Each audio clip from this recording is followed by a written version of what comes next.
Assalamualaikum warahmatullahi wabarakatuh.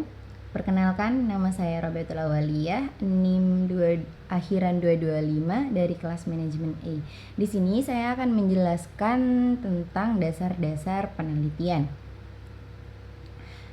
Itu penelitian berasal dari kata research yang artinya itu mencari, sedangkan itu kembali yang berarti mencari kembali kenyataan atau fakta. Kemudian penelitian untuk definisi penelitian sendiri di sini ada beberapa yang mengartikan tentang penelitian. Yang pertama adalah penelitian adalah proses menarik kesimpulan atau cara memecah masalah berdasarkan data dengan menggunakan langkah-langkah perumusan masalah, menyusun kerangka berpikir, pengajuan hipotesis, penguji hipotesis, dan penarikan kesimpulan. Ada juga yang mengartikan penelitian itu adalah kegiatan untuk memperoleh fakta-fakta atau prinsip-prinsip, baik kegiatan untuk penemuan, penguji, atau pengembangan dari suatu pengetahuan dengan cara mengumpulkan, mencatat, dan menganalisa data yang dikerjakan secara sistematis berdasarkan ilmu pengetahuan atau menggunakan metode ilmiah.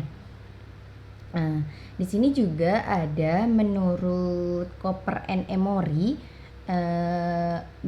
beliau mengartikan suatu penelitian sistematik itu bertujuan untuk menyediakan informasi untuk memecahkan masalah. Ada juga dari sekarang usaha yang sistematik dan terorganisir untuk meneliti masalah yang spesifik yang memerlukan jawaban. Intinya, riset adalah upaya untuk mendapatkan pengetahuan berbasis masalah yang dilakukan secara sistematik dan terorganisir serta mengikuti metode ilmiah. Metode ilmiah itu adalah suatu prosedur atau cara mengetahui sesuatu yang mempunyai langkah-langkah yang sistematis. Metodologi ilmiah itu menggunakan metode pendekatan logis, objektif, dan sistematik yang menyelidiki fenomena atau menyelesaikan suatu masalah. Logis, pelaksanaannya itu harus rasional, yaitu dapat diterima akal sehat berlandaskan teori-teori dan konsep yang sudah ada. Sedangkan sistematik itu runtun mulai awal sampai akhir sesuai dengan prosedur dan metode yang telah ditetapkan dan dipilih. Untuk tujuan penelitian, penelitian itu bertujuan untuk menemukan fakta, prinsip, produk yang baru dari suatu pengetahuan. Kemudian untuk menguji kebenaran atau fakta prinsip produk yang dari suatu pengetahuan yang sudah ada itu verifikatif. Mengembangkan fakta atau prinsip atau produk yang dari suatu pengetahuan yang sudah ada itu development. Kemudian di sini juga ada tujuan penelitian itu merupakan suatu usaha yang sistematik dan terorganisasi untuk menyelidiki masalah tertentu yang memerlukan jawaban. Itu menurut Sekaran 1992.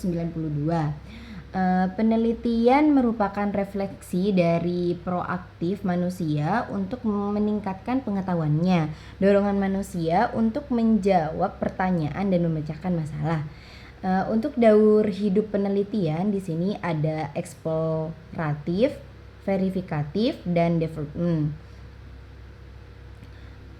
Penelitian merupakan suatu proses yang tidak pernah berhenti. Contohnya itu sepeda manual atau sepeda engkol itu dieksploratif menjadi sepeda motor. Kemudian untuk yang verifikatif itu seperti Astrea 800 itu diverifikatif ke development menjadi Astrea Star. Kemudian dari Astrea Star itu diverifikatif ke Astrea Prima itu dinamakan dengan development eksploratif. Kemudian dari Astrea Prima itu diverifikatif atau diidentifikasi kekurangan atau kelebihannya itu menjadi Astrea Grand. Kemudian dari Astrea Grand itu juga diverifikatif, diidentifikasi kekurangan dan kelebihannya itu menjadi Astrea Impresa. Kemudian kayak begitu untuk seterusnya. Di sini ada macam-macam penelitian. Macam-macam penelitian itu menurut tujuan itu penelitian eksploratif, penelitian verifikatif, dan penelitian development. Untuk menurut proses itu ada penelitian dokumenter dan penelitian eksperimen. Kalau menurut taraf kesimpulan itu ada penelitian deskriptif dan penelitian analisis. Kalau untuk penelitian deskriptif itu yaitu penelitian yang bertujuan untuk mendapatkan gambaran yang benar mengenai suatu objek. Kalau untuk penelitian analisis yaitu penelitian yang bertujuan untuk menguji kebenaran suatu pendapat. Kalau menurut tempat ada penelitian laboratorium, penelitian perpustakaan, dan penelitian lapangan. Sedangkan menurut pemakaian itu ada penelitian murni dan penelitian terapan. Kalau menurut metode pendekatan ada penelitian kuantitatif dan kualitatif. Ada di sini juga ada kebutuhan dasar peneliti yang bersifat teknis, itu ada kemampuan keilmuan, masalah, sumber daya pendukung. Untuk kemampuan keilmuan itu peneliti mempunyai kemampuan di bidang ilmu tertentu, sedangkan yang masalah itu peneliti mempunyai permasalahan yang akan diteliti. Kan sumber daya pendukungnya itu peneliti juga mempunyai cukup sumber daya atau pendukung seperti biaya, tenaga, waktu, dan fasilitas.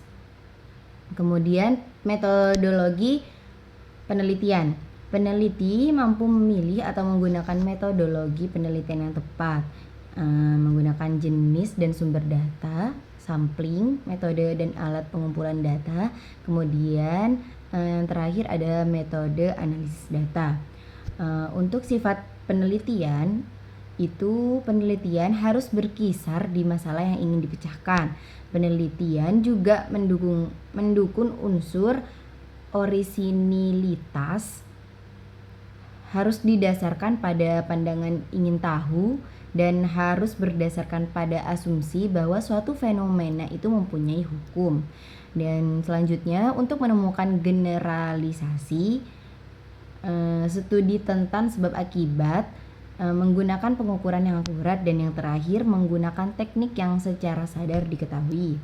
Untuk etika penelitian atau non-teknis itu selain didasarkan pada kaidah-kaidah ilmiah atau metodologi ilmiah, pelaksanaan penelitian harus mengikuti etika penelitian. Etika penelitian itu berkaitan dengan norma-norma. Yang pertama ada norma sopan santun, norma hukum, dan norma moral. Untuk norma sopan santun, peneliti harus memperhatikan konvensi dan kebiasaan dalam tatanan di masyarakat. Yang kedua, norma hukum, bila terjadi pelanggaran maka peneliti akan dikenakan sanksi. Dan untuk norma moral, itu peneliti mempunyai itikat dan kesadaran yang baik dan jujur dalam penelitian.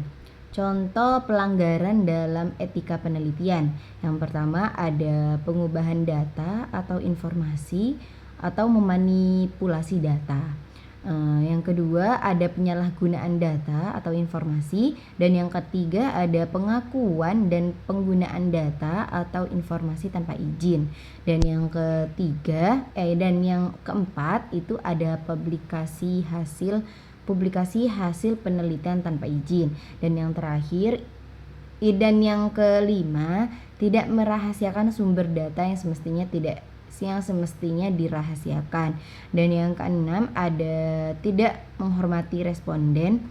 Dan yang ketujuh itu menjiplak hasil penelitian orang lain tanpa izin.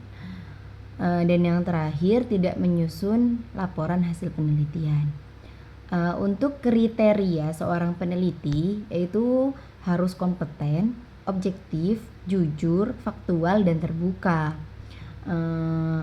Untuk kompeten itu, seorang peneliti harus menguasai dan mampu untuk melakukan penelitian di bidang ilmu sesuai dengan bidang penelitiannya. Untuk yang objektif itu tidak mencampur adukan pendapat sendiri dengan kenyataan, dan yang jujur tidak memaksakan unsur subjektivitas ke dalam fakta.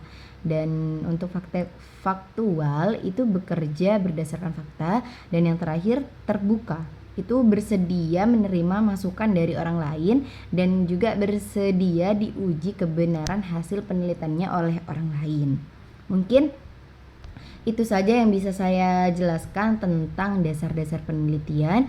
Kurang lebihnya saya mohon maaf. Wassalamualaikum warahmatullahi wabarakatuh.